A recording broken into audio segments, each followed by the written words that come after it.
Okay, let's have a look. Right, am I kind of there? This is a piece I called The Other Way Around. So you might have done me the great service by having watched a few of these clips so far, and I hope it's kind of sinking in, but you're maybe sort of thinking, oh, come on, you know, could we really have that? Well, let's imagine for a moment that we really do have the system that I am proposing in place.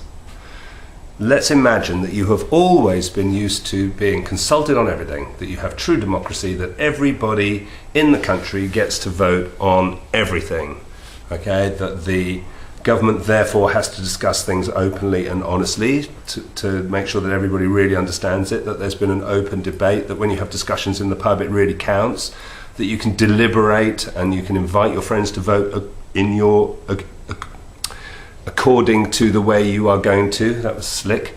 And all these other things that you could actually decide. You could decide whether we went to war. It would be your decision.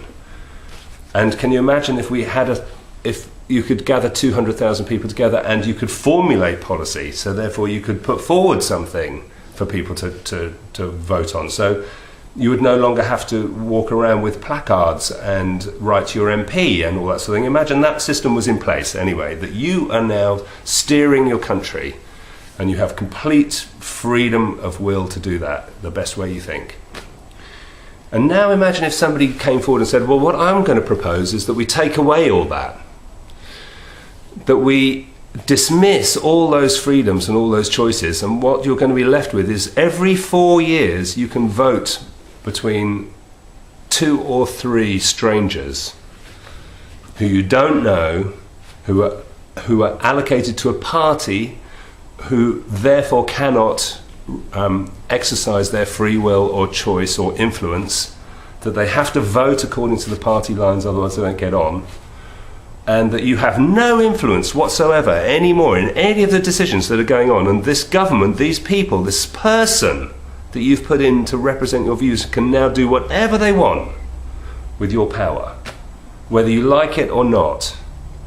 And your opportunity to redress is really minor. You can write to the paper, you might get it printed. You can wave banners around, but you have to get permission from the police now to do that. You can't just walk up and start a protest.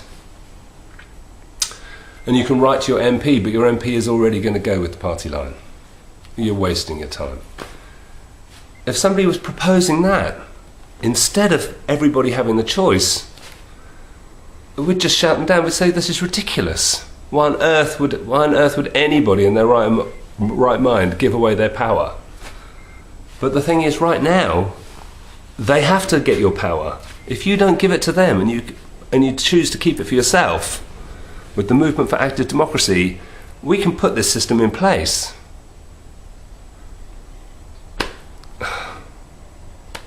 It would be so good.